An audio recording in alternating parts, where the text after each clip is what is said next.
Hello नमस्कार, मैं मलिक अग्रवाल और कक्षा 12 की सिलेबस निर्माण कर रहे हैं। इसमें आज डे 100 में आ गए हैं, यानी ये हमारी 100वीं क्लास है। आज 100 क्लासेस कंप्लीट होने पर 100 क्लासेस पूरी हो जाएंगी। 50% से ज़्यादा सिलेबस कवर हो गया है, यानी 50% से ऊपर पहुंच चुके हैं हम सिलेबस के अंदर। इस समय 2021 का जो सेशन चल रहा है उसमें ये जो चैप्टर चल रहे हैं, ये चैप्टर संख्या 9 चल रहा है। टोटल चैप्टर इसमें 17। वैसे एनसीईआरटी सिलेबस लागू हो जाएगा अगले साल 2021 से 21-22 के सेशन के बाद में। थोड़ा सा नंबरिंग जो है चैप्टर्स की वो अलग अलग है, सिलेबस की कोई अंतर नहीं है उसमें भी इसमें भी। इसलिए मैंने कभी भी इसके अंदर ये नहीं लिखा भी चैप्टर कौन सा चल रहा है। यही कारण है, क्योंकि वीडियो हम एक बार रिकॉर्ड करेंगे और ये हमेशा काम आएगी, इसलिए हम डे वाइज चल रहे हैं। एनसीईआरटी चलेगी तो भी यही चलेगा, एग्जैक्टली यही चलेगा टॉपिक वाइज, और आरबीसी चल रही है तो भी यही चलेगा। तो अगले साल राजस्थान में भी एनसीईआरटी सिलेबस अप्लाई हो जाएगा, तो नेक्स्ट ईयर जो बच्चे आएंगे जो इस समय 11th पढ़ रहे हैं उनके लिए बिल्कुल same ditto syllabus point two point ये है। यही कारण है कि चैप्टर का टाइटल जरूर दिया जाता है वीडियो में, लेकिन नंबरिंग नहीं दी जाती है। वो मैं इसीलिए आपको मैंने बताया यहाँ कि इस साल के अनुसार देखें तो 50% सिलेबस हमने कंप्लीट इसका कर लिया है 100 क्लासेस में। और काफ़ी जो बच्चे हैं वो मेरे साथ लगातार पढ़ रहे हैं, उनको इसका फायदा भी बहुत मिलेगा। किसी तरह की दिक्कत आती है तो आप कह रहे हैं कमेंट बॉक्स में डाल दें। चैप्टर पूरा होने के भी 15-20 दिन महीने बाद में प्रॉब्लम क्लासेस की ली जाएगी, ताकि जो पीछे चल रहे हैं वो भी कवर अप कर लें और बराबर आके फिर आइए देख लें और फिर वो भी डाल दें, तो सबका सोल्यूशन ज़्यादातर का हो जाए। बाकी वैसे तो चलते ही रहेगा। फिर बाद में जब सिलेबस कंप्लीट हो जाएगा तब देखेंगे, जैसे जैसे प्रॉब्लम्स इकट्ठी होती रहेंगी फिर क्लास अपलोड करते रहेंगे। अभी हमारा फर्स्ट प्रायोरिटी ये है, इस साल के लिए हम थोड़ा सा इस तरह से चलें कि एग्ज़ाम से पहले हम सिलेबस कंप्लीट कर लें, उसी के अकॉर्डिंग जो है वो हम प्रॉब्लम क्लास जो है वो डालेंगे जब हमारे पास उतनी प्रॉब्लम्स आ जाएंगी। जो भी प्रॉब्लम्स होती है कमेंट बॉक्स में आप डाल दिया। अब नेक्स्ट टॉपिक लेते हैं हम गतिक विद्युत वाहक। यहाँ से हमारे जो टॉपिक है डेरिवेशन पोर्शन शुरू हो गया है, डेफिनेशन पोर्शन लगभग खत्म हो गया। आगे हम काफी थोड़ा कैलकुलेशन वर्क इसके अंदर करेंगे। मोशनल ईएमएफ, मोशनल का मतलब मोशन से बना हुआ गति। गति के कारण विद्युत वाहक बल उत्पन्न होता है, उसको गतिक विद्युत वाहक बल कहते हैं। अब गति किसकी, कोई भी चालक है उसको अगर समरूप चुंबकीय क्षेत्र में उसको गति करवाई जाए तो उसके किसी भाग को गति करवाई जाएगा, तो उसके क्षेत्रफल में परिवर्तन के कारण प्रेरित विद्युत वाहक बल उत्पन्न होता है, जिसे गतिक विद्युत वाहक बल कहते हैं। अभी समझने में कंफ्यूजन हो सकती है, भाई क्षेत्रफल कैसे परिवर्तित होगा, कैसे विद्युत वाहक बल, हम उसको सिद्ध करेंगे। लेकिन इसकी बेसिक डेफिनेशन जब हमें लिखनी है, परिभाषित करना है, क्योंकि जब भी हमें कोई टॉपिक पूछा गया है तो पहले हम बताएंगे कि क्या है, फिर हम उसको प्रूफ करेंगे कि क्या है वो, फिर उसके रिजल्ट हम बताएंगे कि क्या उससे अकॉर्डिंग उसके अकॉर्डिंग फॉर्मूला जो है वो क्या रिजल्ट हमें मिलेंगे और न्यूमेरिकल्स कैसे सॉल्व होंगे। फिर जहां पर भी उसका यूज है उसके अनुसार क्वेश्चन हम उसको सॉल्व करेंगे। तो सबसे फर्स्ट प्रायोरिटी हमारी ये है कि व्हाट इज मोशनल ईएमएफ, है क्या है। तो किसी समरूप चुंबकीय क्षेत्र में लिख देता है, किसी समरूप चुंबकीय क्षेत्र में चालक की गति के कारण उसके क्षेत्रफल में परिवर्तन से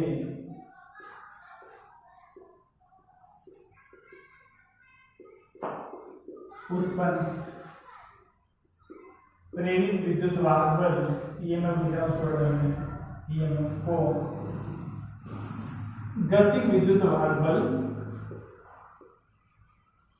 कहते हैं। ये तो इसकी डेफिनेशन। अब बात करते हैं कैसे आएगा, कैसे क्षेत्रफल परिवर्तित होगा। उसके लिए हम मान लेते हैं कि माना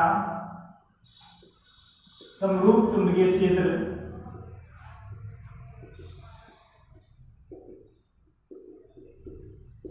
बी में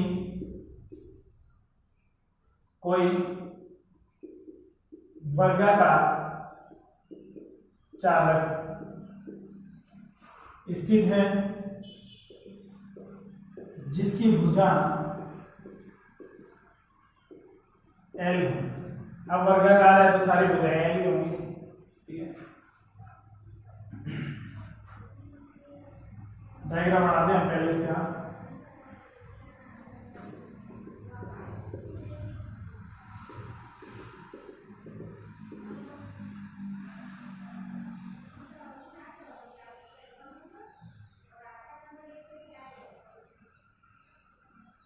ये कोई चालक है,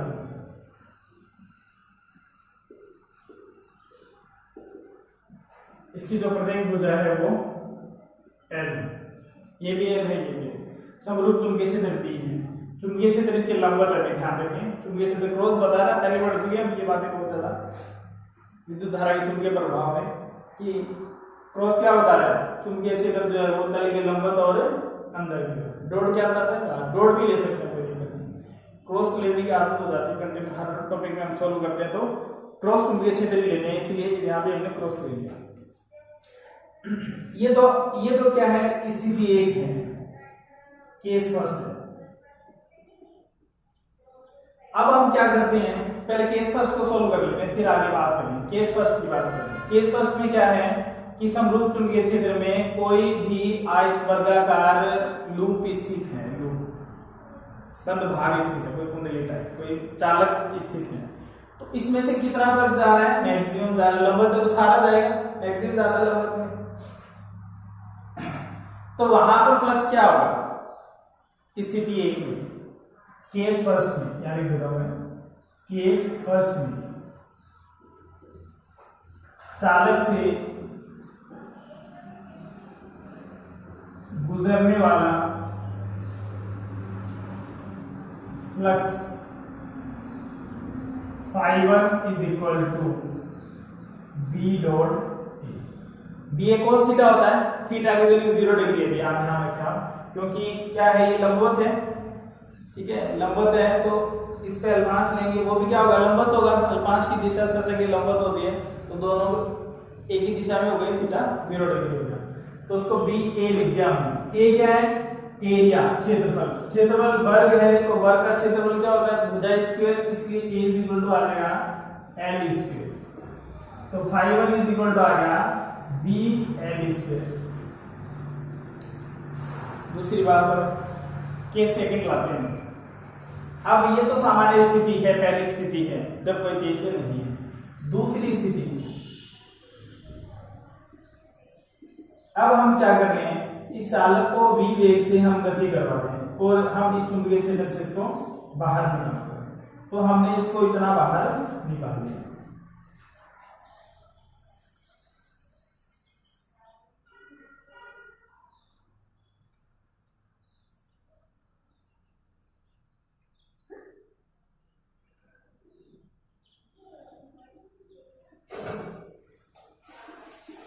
ये हमने, तो इतना ही आ गया बाहर। जितना बाहर निकाला उसको हमने मान लिया dx।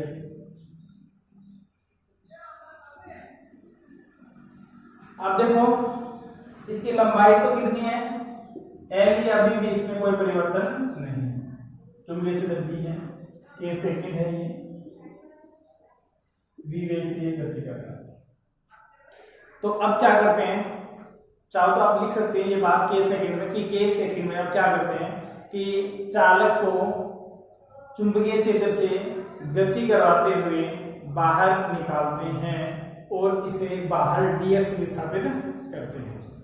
तो फ्लक्स कितने भाग से गुजरेगा, इधर तो चुंबकीय क्षेत्र है ही नहीं, इधर तो चुंबकीय क्षेत्र से बाहर आएगा, तो चुंबकीय क्षेत्र तो इतने भाग से गुजरेगा।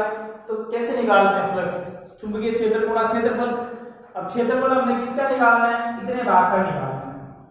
अब इतने भाग में क्षेत्रफल क्या हो गया, पहले तो ये वर्ग था, अब कुछ बाहर आ गया तो वर्ग की जगह क्या हो गया, आयत हो गया, क्योंकि समरूप चुंबकीय क्षेत्र आमने सामने की भुजाएं बराबर होगी। ये भी एल है, ये कितनी बचेगी, टोटल कितनी थी, एल थी, जब वर्ग था एल में से कितनी बाहर हो गई dx, तो कितनी बची है, ये बची L minus dx, L minus dx। अब क्या होगा क्षेत्रफल, अब कौन सा सूत्र लगेगा, आयत का क्षेत्रफल लगेगा। क्या होता है लंबाई गुणा चौड़ाई, पता नहीं था। तो अब दूसरे केस में क्या करेंगे हम, फाई 2 की वैल्यू निकालेंगे, B L square, L square तो भुजा स्क्वायर था, यहाँ क्या आ गया लंबाई गुणा चौड़ाई। तो लंबाई तो एल है, चौड़ाई कितनी है, एल माइनस dx है। तो यहां से के सेकंड में लिख रहा हूं मैं ये बात, के सेकंड।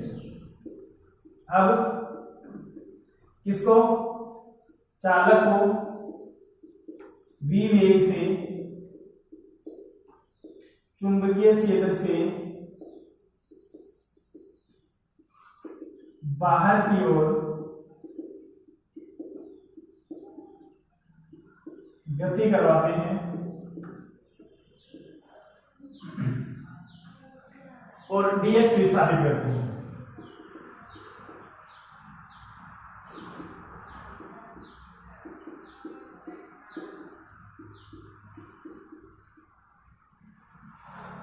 dx विस्थापित करते हैं।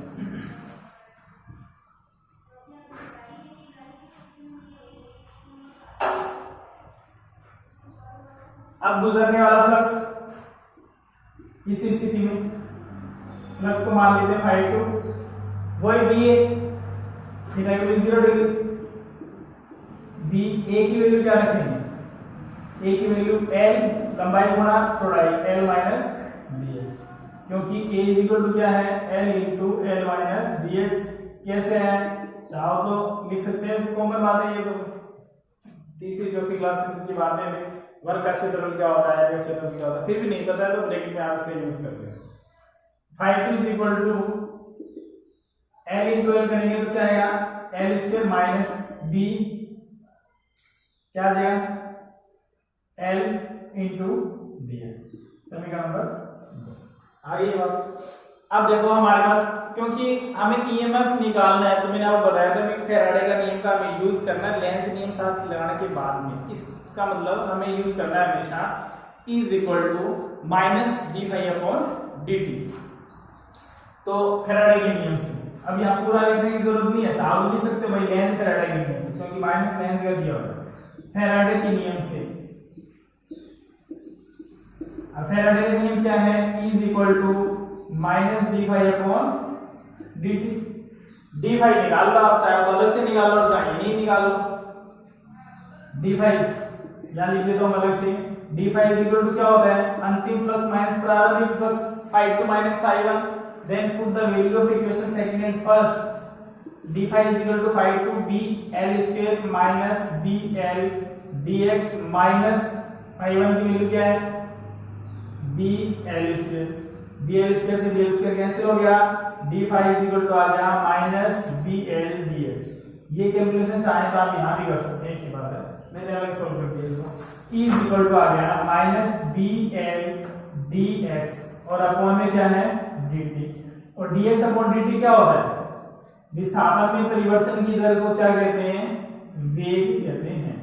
तो वैल्यू क्या आ गई, तो ये यहाँ minus B L D X है और ये माइनस बाहर है, तो ये माइनस और माइनस हो जाएंगे प्लस।